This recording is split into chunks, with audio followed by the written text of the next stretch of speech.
Erin, welcome to the Retail Heart Podcast. Thank you for having me. I'm really excited to be here. I am so grateful that you have come on because I only met you. We just moved to Bend, we just moved to Medford, and we took a weekend trip to go to Bend. And I will say Medford compared to Bend is very different. And I felt so in love with it. And then we went into your store and it was like, oh my God, your store is magic. So I introduced myself. This is for everyone hearing, but I introduced myself and I was like, I have this podcast. It's got a really bad name. I hope you were willing to come on it. And you did. So thank you.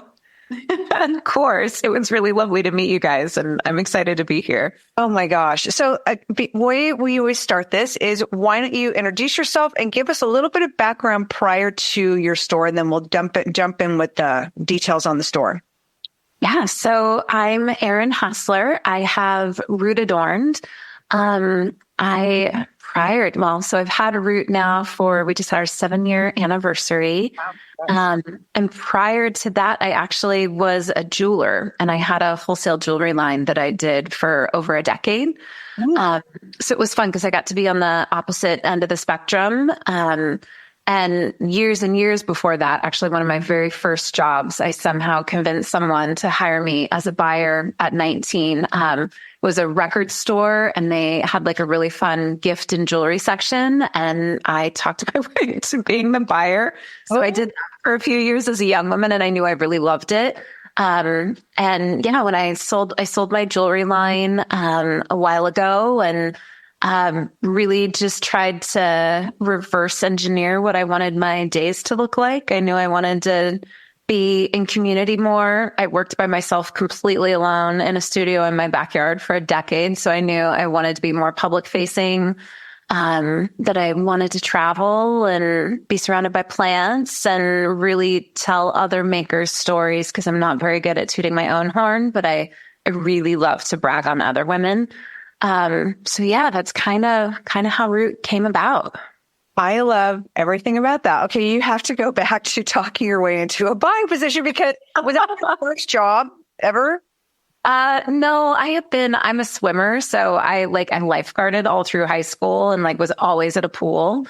And I moved to Bend. So I grew up between here and Seattle. I was born in Bend. My parents divorced. So I kind of had the best of both worlds and grew up between Seattle and Bend. And when I moved back to Bend I was almost 19. So I think I was 18 even when I got that job.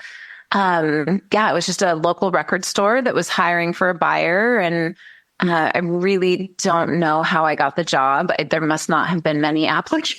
I think we made minimum wage. It wasn't anything to write home about, as far as finances go, but it was a blast and I really loved it. And I've always kind of been artistic, but with I think it's because I was raised by a Virgo. I'm just hyper focused with numbers and organization. And so it suited me really well. So I'm not going to dig too deep in this, but I think so you get your job, you're now the buyer. Did you do shows, or are you buying out of catalogs? Were you how did you, was it just here you go? I mean, what did it look like? Basically, it was that. So I worked, Mark was my boss. He owned the record store, and he was just the coolest guy, super into music. The gift kind of section was an addition that he had done just because the margins on CDs and records are non-existent. So he was really bright, and he saw that you could, make a proper retail markup, on other things. And so I came in it was one of those eras where you meet your people, at that stage of life. So the girl who scared me to death, who worked there before me, is still my beloved best friend 20 years later. We're just, she's my beloved. I adore her. Oh, that. And I met my husband at that job. He was the music buyer, who actually quit because he was annoyed that Mark was turning it into a gift store, and he was a purist and old school punk rocker, and he thought that was just bullshit. He quit, but luckily he broke his wrist snowboarding and came back for a season. And And that's how we met. But so it just was one of those moments where you find your people, but we were all young. I think Mark, because he paid so little, it was just kind of a throw you to the wolves. And if you figured it out, great. If you didn't, I'll find someone else. And we figured it out. So Mary was my girlfriend. She was the buyer for like the card section. We had this huge like greeting card area. So yeah, we went to the San Francisco market and did all of the buying. And it was really such a different time in retail. There were reps. There was no fair. There was, no social media. So and really not even, there's no online ordering. It was really through reps or, through going to shows and catalogs. So that's what we did. And I think we just had a good pulse on what was happening and going on at the time. So we happened to be really good at what we did. Did you have a budget? Mm-hmm. Although we were also the ones who got to deal with the collectors when they yeah. Fast forward like 20 years later. Now I'm like, oh gosh, now I see it was stressful for him. You don't see it when you're a kid. You're like, oh, I'm just spending all this money. But yeah, no, we had a budget and it worked really well. Like we just happened to be really good at it. That's amazing. And I love that your boyfriend quit because this is bullshit. He really did. Like we laugh about it to this day. He was just so like, it's not a stupid gift toy card store. Like I'm a purist. This is about the music. And yeah. Little did he know that that's the way the whole industry was going to end up changing. Exactly. I know. His dream is still like in a perfect world, he would just own a record store and be the guy that he has like this ridiculous wealth of knowledge about who produced an album, where it was recorded, like all music. That's his passion. But instead he builds multi-million-dollar homes for folks and does that. Wow. But yeah, if there was a market in having a record store, that would be side thing. Did you read Rick Rubin's book? No, but he actually has it. I don't think he's read it yet though. Was it good? I haven't read it. My husband read it and I've got it and I'm planning because I have a stack of books. Like it's ridiculous. Like how many books but I heard his brilliance is amazing. I've heard so much about it. Dave loved it. So I was interested. I tell him he's got to read it. Yes. Oh, okay. I'll let him know. He's so funny. I'm also a reader. We call it a book-a-lanch on the side of the bed. Just like I buy books way faster than I can read them. I'm not allowed to go in bookstores anymore because I've had to put that rule on myself because I get in there and I'm like, oh, look at this. And I literally have to tell myself, you have a stack of books next to your bed, plus a closet full of books that you haven't read yet that, they're all recommendations or someone's book club. I'm glad I'm not the only one. Oh no, 100%. Tell me a little bit. So now you've worked from post record store. When did you start the jewelry line? Oh gosh, now this is going to get into my memory. My son, so it would have been like 17 years ago, because I was pregnant with my son. And so I had, my daughter was 3 and I had a newborn on the way. And it was kind of 2007 when the market was crashing a bit, and Bend's economy has always been driven by real estate and home building. And my husband was a builder. So we were seeing some really tight times. And I knew that was something I could do at home while the kids were napping. So it started out small and then it just kind of grew from there. It's weird. Again, this was, prior Instagram, like Etsy was just barely a thing. So I always do that too. It was only ever me. I made everything. I filled every order. I shipped everything off. I responded to every email. But yeah, I did that for really like a decade and it grew. I ended up having a rep. So it was primarily wholesale. I sold to boutiques across the country, like Fred Siegel, Nordstrom, Free People picked up a few of my pieces. So that was a lot of work. It was fun, but I kind of became buried in it. And I think I'm so hyper perfectionistic that sometimes it's hard for me to bring other people in because I think, it'll just be easier for me to just keep doing this. And then I'll add this and I'll just keep, and then I really got overwhelmed. Yeah. And in 2012, I was actually diagnosed. I was diagnosed with breast cancer. So that kind of really was my, for lack of a better term, aha moment. I was working, 60-hour weeks, and I had two littles at home and trying to help support my family. And it just was completely unsustainable. And I actually remember going into my surgeon and being like, okay, so if I schedule 2 weeks for this, is that enough time? Then I can get back to work. And he just laughed in my face and was like, oh, you have no idea what's ahead of you. So I ended up taking a sabbatical for about a year, like while I went through chemotherapy. And then when I came back, I didn't have a rep, and I kind of just did things on my own terms. I went to markets by myself and managed my accounts myself. And that was a lot more sustainable for a while, but I was pretty burned out. So I ended up selling the line. I don't even remember when now. It's been years ago, maybe 8 or 9 years ago. Another line in town bought my designs, and I went with it for a while and worked for them and helped make that transition. And then had another health thing. And so it was like, okay, this is a sign from the universe that it's time to do something different. Wow. How is your health now? Good. Yeah. I'm 12 years out, knock on wood, and doing well. Cancer is a weird one because it never really, especially breast cancer in young women. I'm 100% in remission, but it'll never be gone. A cancer that I had is kind of a weird one and can pop up, but it's also a good reminder to just stay in the now and be present and have gratitude, which can be hard when you work retail every day and you have life and kids and mortgages and elder parents. So, but I'm healthy now, so that's good.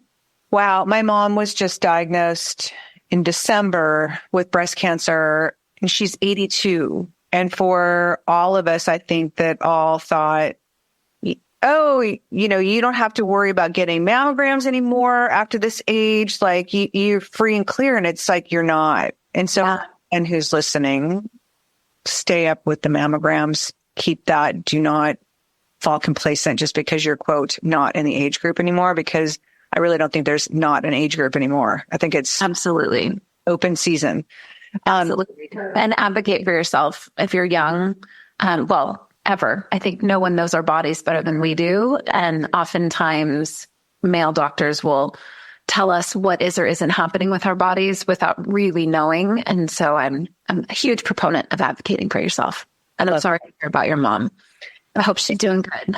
She's doing better. She just finished her last. She sent me a picture of her chemo or her radiation certificate that she's done with that. And she's a tough old broad, I'll tell you that. Like she's, it blows my mind, but she got very lucky, and it was very, very, very slow growing because they don't know how long it was there. So, but thank you. So in between, when you left, I skipped over the part of why you left the record store. Did you? I was literally making minimum wage. So I was also going to college while I was doing that. And then I worked a night job too, to, as we do when we're young, to pay the bills. So I started bartending, and I made significantly more money. So bartending it was for me. Okay. I worked my way through college. Yeah. Well, I think, I will say this. I really, truly believe that if you've been a bartender or a waitress, like retail, I feel like is like a perfect match because you're dealing with people. If you're like me, you're a people pleaser and you don't want anyone to be mad. So you're like, okay, I'll give you a free dessert because because something's late but I always have felt like if you worked in the restaurant world prior, that's a perfect introduction for retail. So it doesn't surprise me that you ended up, what does surprise me that you made the jump into a wholesale jewelry line, which is like another thing where you're like, how did you do that? Like so you have only been in retail as a buyer, that you never had a job before as in retail. Now you're in a jewelry. Like, how did you start doing your jewelry and like walking it store to store? Was it planned on? How did you approach that? Because to me, again, it's before social media, before all that, where you can start. Like, how did you promote it, and how did you end up with a rep and having it go out? Because I think that part is is equally surprising is to be a newbie and end up in Fred Siegel, which I had stores there back in the day, and end up at Free People. I mean, that's pretty amazing. Thank you. It was a fail forward situation. In all honesty, I reached out and I sold to a few shops in Bend. Like if a friend knew a friend, then I would sell at like a hair salon in Portland. And it started that way. And I went to my very first trade show in LA with that actual same girlfriend, came with me, and we went to that one. And it was a total dud. It was the only one I could afford. It was happening, adjacent to Magic, but not part of it. Was like in, the 19th floor of some random building. And I wrote literally in 4 days, one order. Oh. And I was gutted. I felt like such a failure and had spent so much money. And I had a breastfeeding baby that I had left at home. And I just was like, what are you even doing? Well, that one order ended up connecting me to other boutiques. And then we, somehow through that, I ended up meeting my rep, and then my rep started doing shows, and then we were in all of these shops. And so it really just snowballed, and it really was one really terrible trade show. But it was enough momentum to get going. And then, it really was my rep, Lisa. She'd been in the business for forever, and she knew everybody, and she just got me in front of the right people. And I was really lucky in that respect. So it was, I say that now, like it sounds, and it was a ton of work, and I was in a ton of boutiques and really like shops that I was proud of. But at the end of the day, when we would do our taxes, I made nothing. Like I really wasn't making any money. And it was that it was a labor of love, but it was just love. There wasn't any money to be had in it. And I, now I look at things and I think it gives me a really good understanding and grace for lines that I work with, especially newer lines of like, when you do a price increase, how do you present that? Like, if you're going to start off with a new line, make sure your margins are right when you start and not after you've gotten yourself out there and after you start to have a name. And, so it was a really good learning curve for me. And everything I learned in it, I apply now with the shop, with a lot of, grace and respect for everybody who's a maker, because that's just the hardest job there is. I love that, because I think a lot of retailers don't understand what it's like to be on the other side and how hard it is to sit there at a show and not have anyone come up, or how hard it is to be overwhelmed with so many orders, which is a great problem, but it's not a great problem because obviously then you have to explain to people why things are late. And, I don't think a lot of retailers understand, but what two great cornerstones for you to be able to walk into a store now with, like it's like the best of both worlds. You've been a buyer and now you've been the wholesale creator. And how did the store come about? Because I will say this, like, I think I said that to you when I met you, is that, I've been in retail since I was 14. I'm 58. So I've been in retail forever. And I've done everything from, I was headed up visuals for Anthropologie in Santa Monica, and I did store openings for them. I had 3 stores at Fred Siegel. He was actually my mentor. So I've been in the retail game forever, which is why the podcast is called The Retail Whore. I feel like I've done everything. Right. But and now I've totally lost track of what the fuck I was saying. Wow, that's so well. Good. I do the exact same Welcome thing. To being 58, though. This is seriously like it's a sad thing. So now I had to go back and remember what the hell I was talking about. But I think that I really think I have no idea what I'm talking about. Wow, where was I going with this? I think just how how the shop came about. Yes. How wow. Yeah. Wow. Okay. Wow. Okay. It's all good. We'll get there together. This is part of the charm of this. But I've seen, in Anthropologie's ex-president, Glenn Sank, who I worked for, Glenn used to say before the store openings or before a store visit, and store visits were like major. It was like 17 people in a walkthrough, the president, the head of retail, the head, the buyer, and the head buyer of home, and head buyer. I mean, it was insanity. And you would spend weeks and weeks and weeks getting ready for this event and this walkthrough, which lasted probably an hour and a half, but you've spent there like 2 weeks of getting the store ready. But Glenn used to say, I want to be gobsmacked when I go into the store. And because I float both feet in both retail world, I'm a retail consultant, and I also do showroom setups for wholesale gift showrooms. So I feel like I've seen almost everything. So walking into your store, it was just that I was taking pictures of it from the outside. I was taking pictures of the inside. It's so beautiful, like aesthetically, like the displays are beautiful. The curation of product that you have, from crystals to plants to books to jewelry to art, just all of it was lovely. You were incredibly but it was one of those gobsmack moments for me with retail, seeing your store. And that's why I was like, okay, I'm just going to introduce myself. I'd love to, but because it takes a lot for me to get gobsmacked. It really does. And I will say I was completely gobsmacked with your store.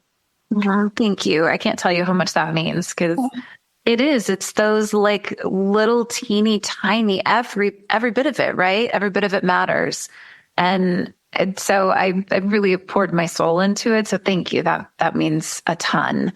I remember before we opened, we had like paper up on the windows. And when the shop first opened, it was half of the space that it is now. And so it was like 700 square feet, teeny tiny.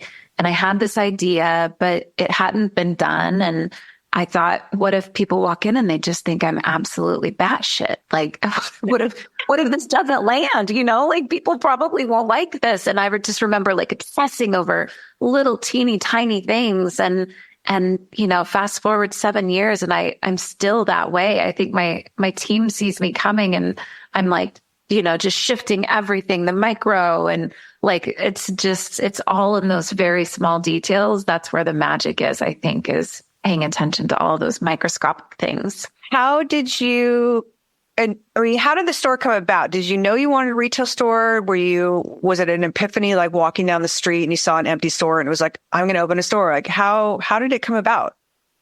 I knew I wanted to do it. It had always been a dream of mine to have my own spot. I have worked in retail with other boutiques and have learned from some really incredible women, and it just felt like the time was right.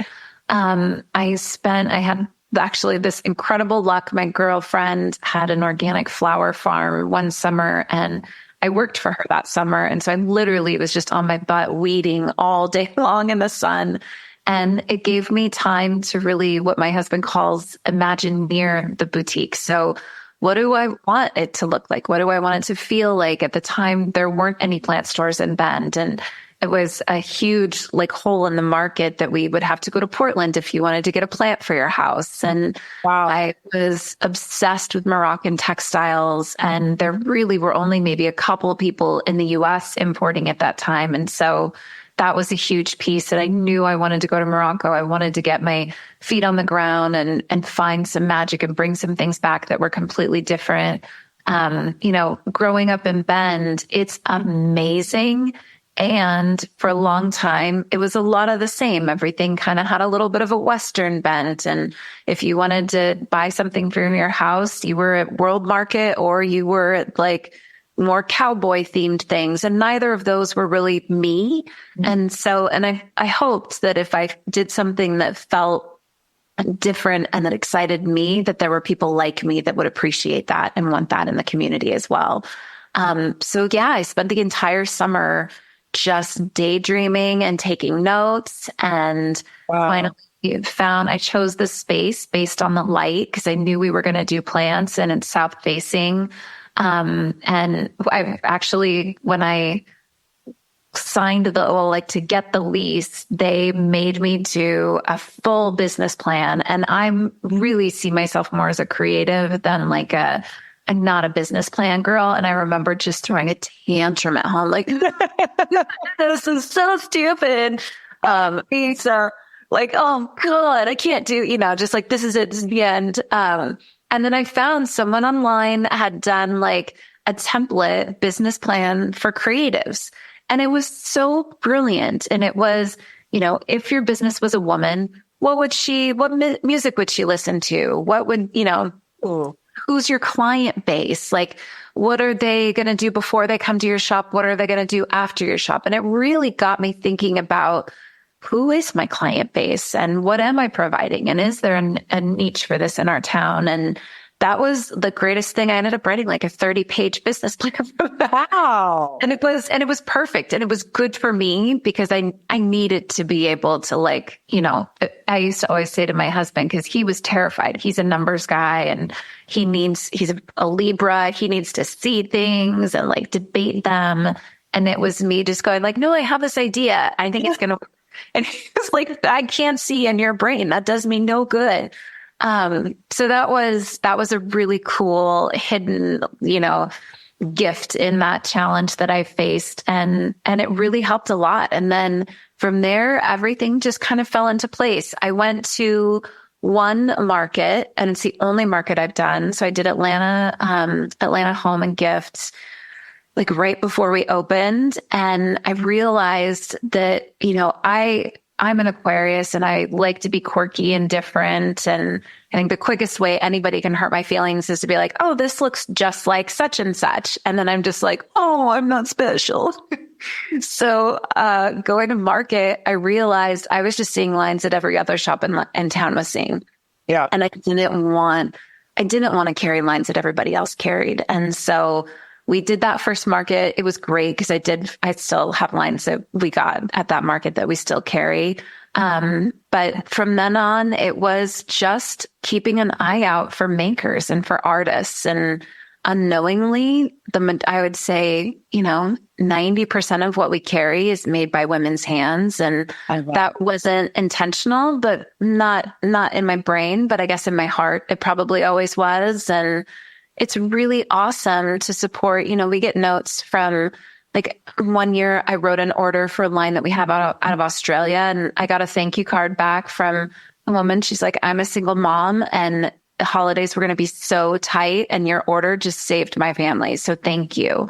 And there are moments like that. And I remember being that person and I remember being in that situation. And so I think that's what's fun, is it gives me heart behind it, because I'm not selling products. I'm telling stories of women who are making art and making beauty in the world and carving things out in a time and space where it's not easy to do. And I just applaud that hugely. And it's like my greatest part of my job.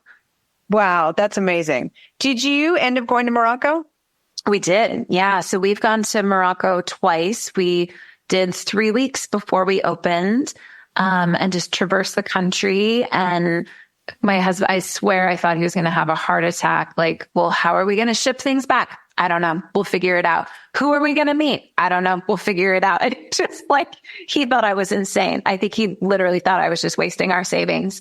But we didn't. We landed and we met the perfect people, and they're still beloved friends. We check on them. They check on us.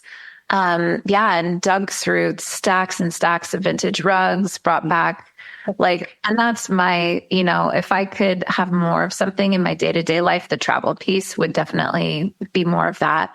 And it's great because now I get to see these treasures that we've sourced down these crazy alleys and souks in the middle of nowhere in people's homes, and see their dogs curled up on them and their kids wrestling on them. And that's just, it's awesome. I love it. You have the we'll figure it out gene. So, much to my husband's chagrin.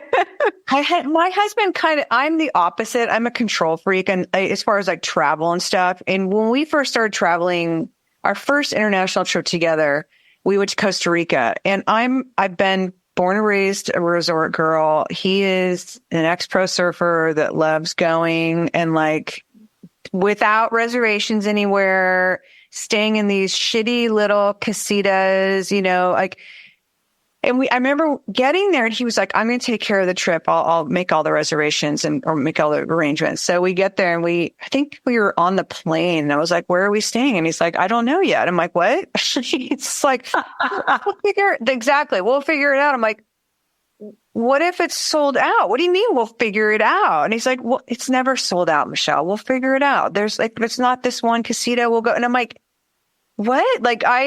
And now I've relaxed for sure when it's come to travel, and I've kind of relaxed on that. I need to control everything. Yeah. Very much reminds me of going with my husband somewhere. No,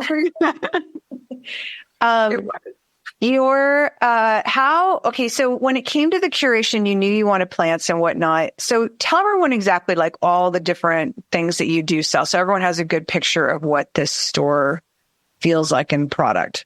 It's eclectic. Lots of tropical houseplants, a lot of ceramics, a lot of pottery, pots, mugs. I'm constantly cuddling my coffee and love a really good mug. So I'm always looking for that. Candles, really delicious candles, jewelry, crystals. We've done a lot of crystals in the last few years, and that's been really amazing, like really specimen pieces.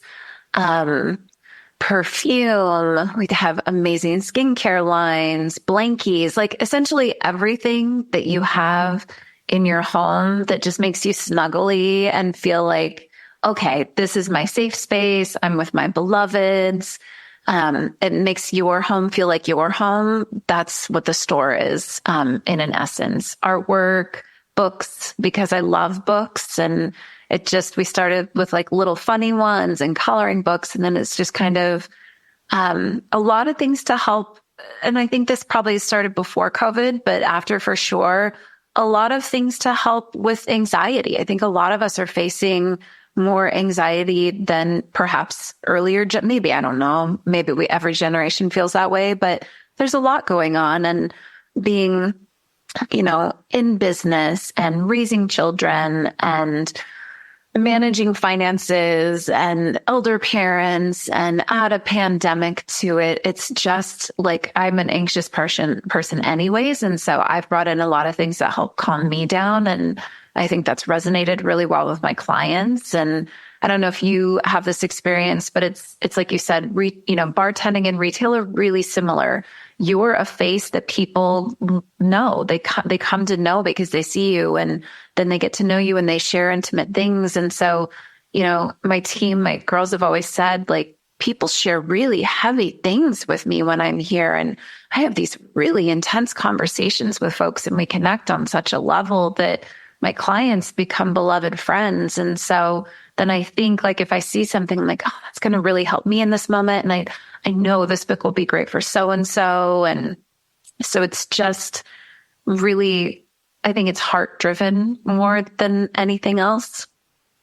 I love that you do the crystals. I mean, one of my clients is, I don't know if they're a wholesale crystal, but they also have a retail space that I was lucky enough to create, but it's called Rock Paradise.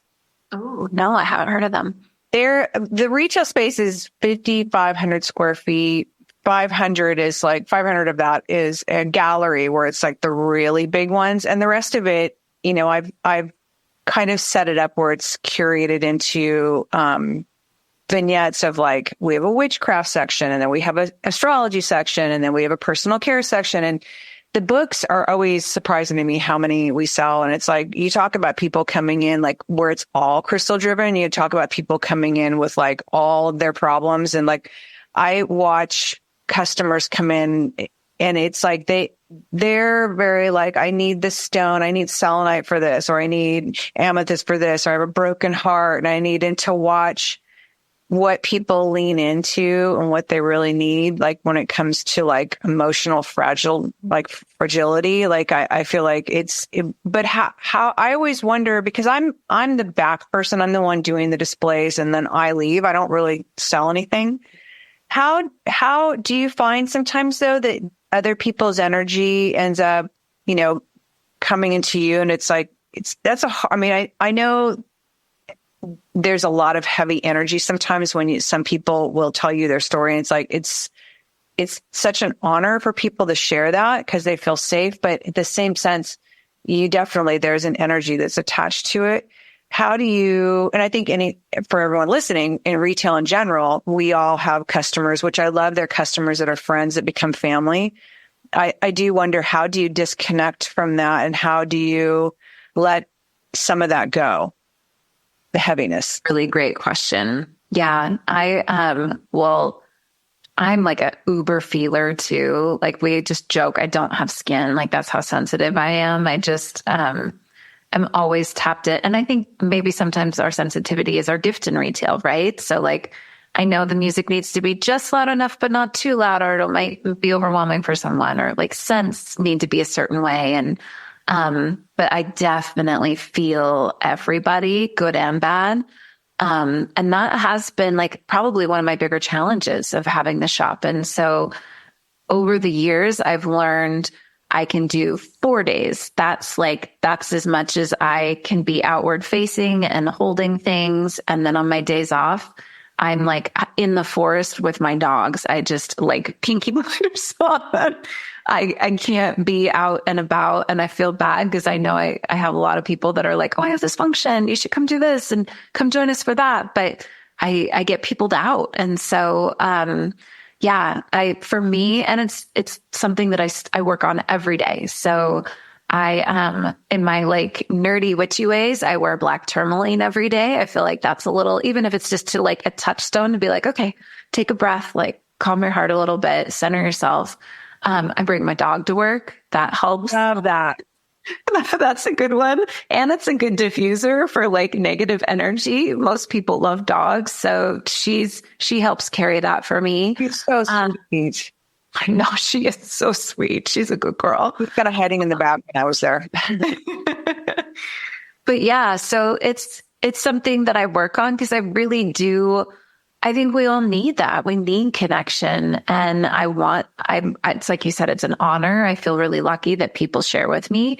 I just have to find that perfect balance to where I don't carry it all the time. So I'm working on it. Being in nature helps a lot for me. So luckily we live really close to the shop. So most days I walk to work and walk home and really try to just like focus on like what I'm hearing and what the wind feels like on my skin, and just really like getting back into my body. And that helps me put things down a little bit.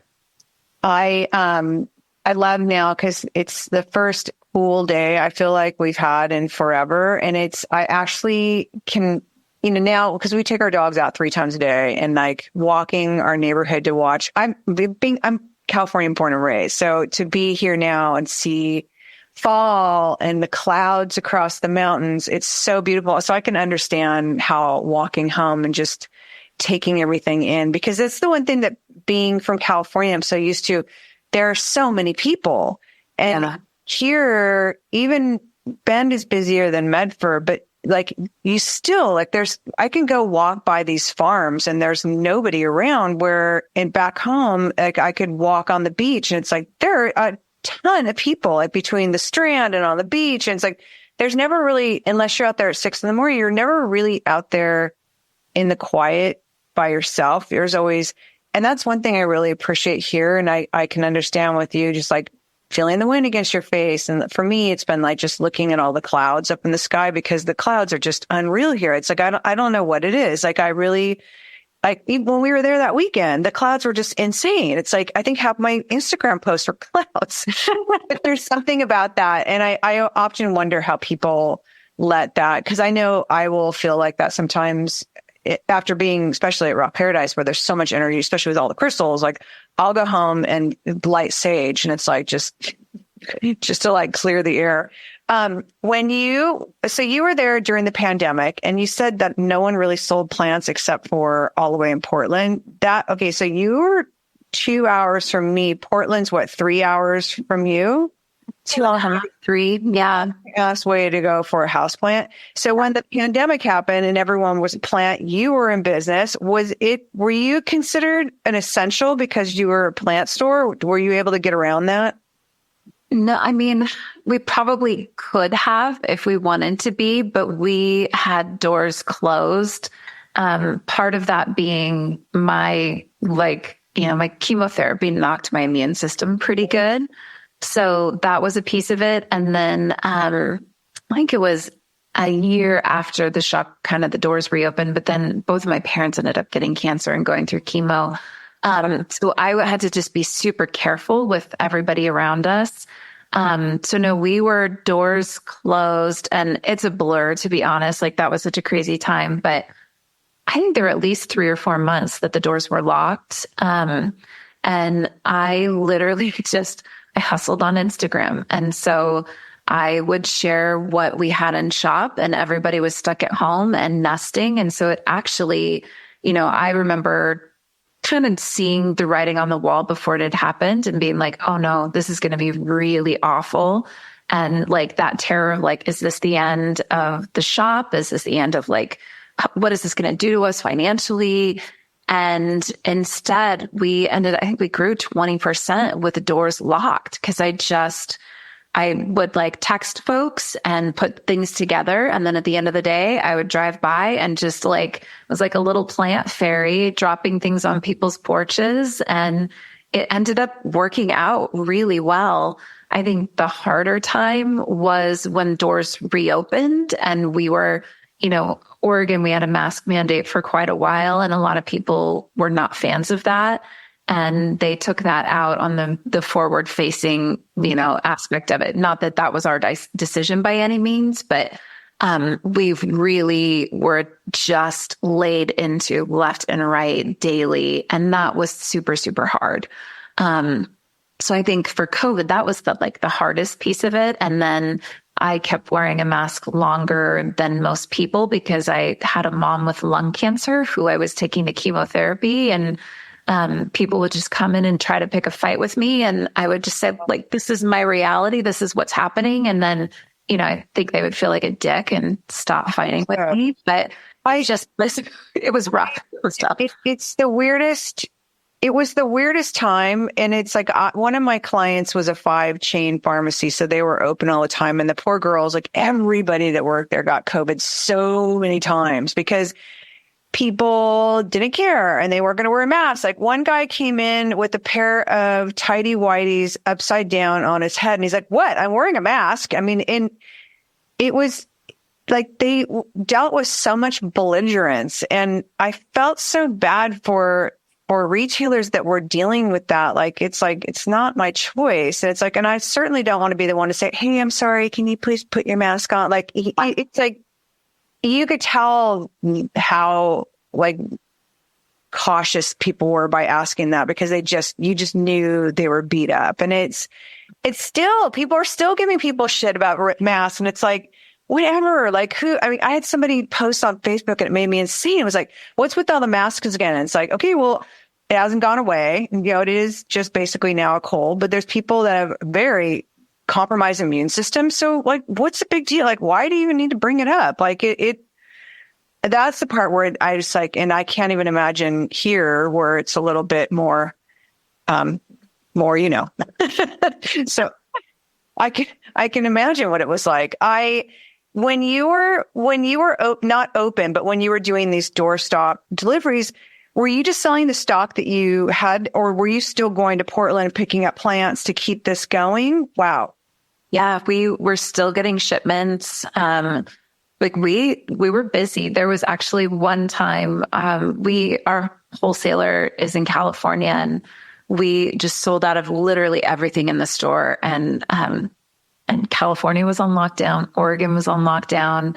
And my husband and I drove down with our truck and our trailer to pick up. And it was the most weirdly apocalyptic scene. Right? Go down I-5 and there's nothing. And go through the Bay Area and there are no cars. And we both were just what is going on? Whole plane flying over the air. That was the yeah. Oh, it was so strange. But yeah, no, we kept getting in product, and then it was well, people still needed candles in their homes, and they still, our homes became so important because it's where we lived. It was all we had.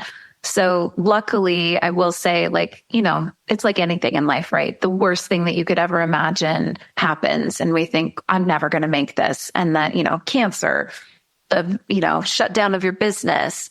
And then you do it and you're like, oh no, it's okay. We got this, we could do it. It's just not what we imagined. And it's that lack of control that I think we all we want so badly to think that we have control over everything. And then the universe is psych, nah, you don't. I always say, and it's funny you say this, I've always said, and the phrase is failure is the best instructor. Not that any of those things are failures, but I think when you go through it, you feel like you're failing.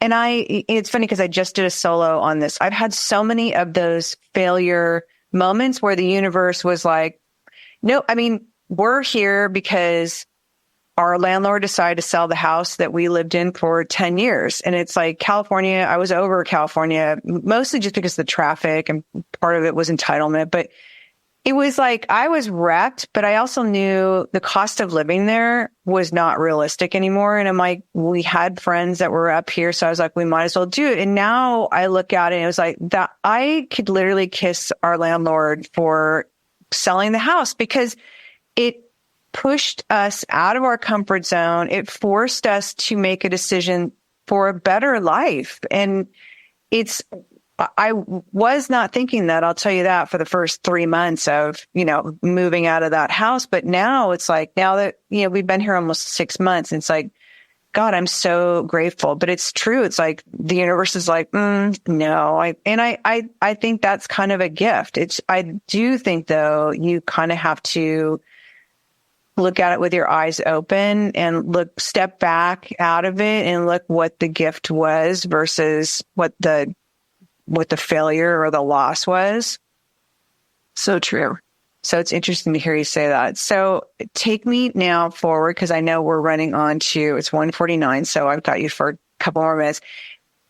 So you don't do the shows now. You just did Atlanta. Where are you sourcing? Where are you finding creators? Where are you doing some of your sourcing now? Travels. When I'm traveling, I always have an eye out. I found one of my favorite candle lines on a trip to New Orleans, and she's a maker out of New Orleans and was selling this little tiny shop in our hotel, and they're divine. And so I found her that way. My daughter is a junior at the University of Miami in Florida. And God, you've been junior college student. Those of you who are not watching Instagram or not watching YouTube, you need to go on YouTube. I cannot believe you have a college age daughter. Holy shit. Oh, thank you. I was a young mom, but I do. So yeah, my travels to Miami, like I source a lot there, and I'm just always keeping an eye out. I find a lot of artists on Instagram. But again, like I feel like sometimes the lines I find on Instagram it's almost like the new market, and then, everybody's getting those lines. So a big piece that I try to do is just to have exclusivity with most of the lines that we have. That gives us a chance to feel fresh and different. We're not stepping on anyone's toes in town. And it just, it helps me feel better about what we're doing. And it's fun. It's nice when you walk into a shop and you're not like, oh, there's that line that I just saw there. Oh my God. That's like, what that just gets old. So that's how I bought so much from your, I'm so excited. The candle, because I've seen every candle line. Half of the candle lines I do their displays, but I was so excited to find that candle line, but I absolutely adore it. Now I'm still, I have not burned it because I don't want to waste it. I know, I do the same thing. I hoard special occasions. Exactly. So your store is not traditional. I can't imagine you doing a traditional Christmas. So what does Christmas look like at your store? That's a great question. Every year it's a little bit different. I've really started playing up. I guess product wise, I pull back a little bit from plants and do more gifty things. But people love to give plants as well. So we just have little sticky notes hiding on everything. Sold.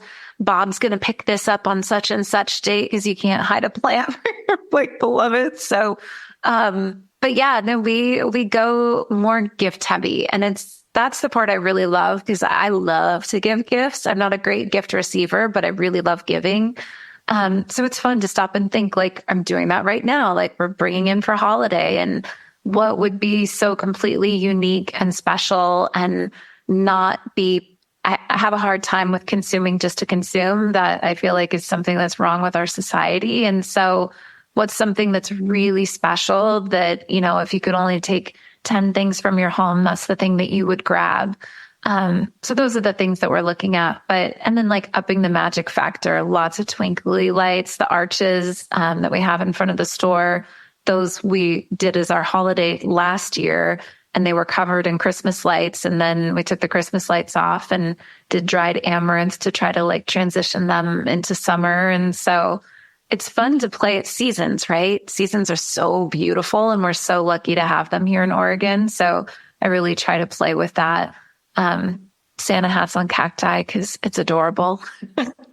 I love it. Because it's funny. I just concepted Rock Paradise as Christmas, and your store was part of the inspiration. And there's a line called Creative Co-op. I'm sure you've heard of it. Everyone and their brother buys from it, but it's beautiful. But between some of their faux plants that they did, because I've tried to do live plants in there, and every single one of them dies, and I just don't have my heart in order to do that. So their Christmas is going to look like a terrarium, and it's like very hanging, those balls that have ferns out of them. I don't know what the name of them are, but those are going to be in the window with big Edison bulbs hanging and, mushrooms. I'm going back to the mushroom theme, which I did.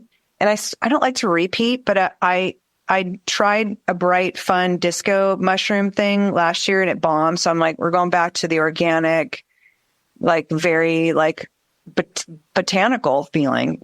So I figured your Christmas would also not be all about red, white, and green and snowmen and whatnot.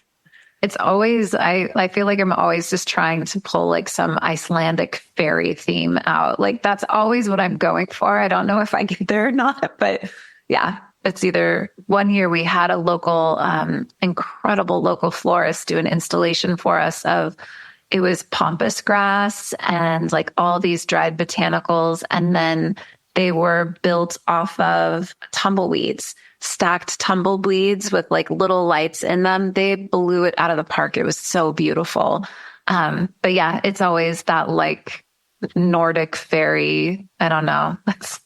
I can't get past it. I try to go with a different theme and I'm like, yeah, no, I still need to stick to this fairy thing. I don't know. It's here.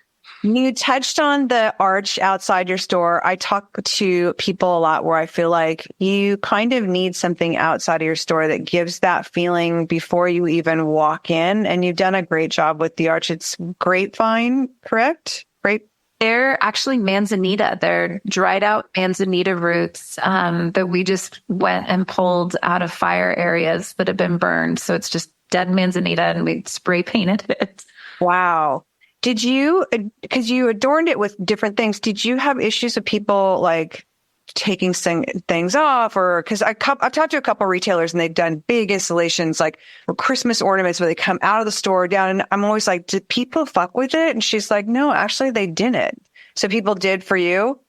No, for the most part, not really. We've had, we're a pretty like sleepy neighborhood. I think if we were downtown next to the bars, there'd probably be an issue, but no, not so much. I think if anything, I watch people come by and just like, and want to touch the amaranth and like, but they're always very gentle and lovely with it.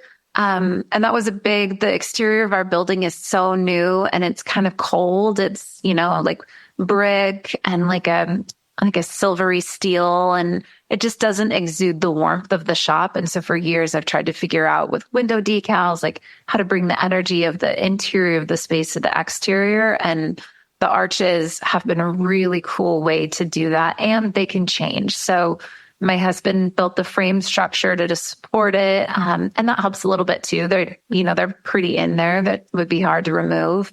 And then everything is built into that and it can change. So, for me, somebody who gets bored really easily, it's awesome because I can switch it out and then it's a new season and a whole new face to the shop. So that's been fun. I love it. I know you're running out of time. Thank you so much. Give everybody your socials so everyone can follow you and find you. Oh, thank you. Thank you for having me. This has been so much fun. I was a little nervous and I love getting to chat with you. So thank you. We're Root Adorned. I'm not on Twitter, X or whatever. I'm a little bit old and there's only so many things that I can handle. So, Root Adorned and rootadorned.com. Yeah. Thank you for the honor. This is so much fun. Thank you so much.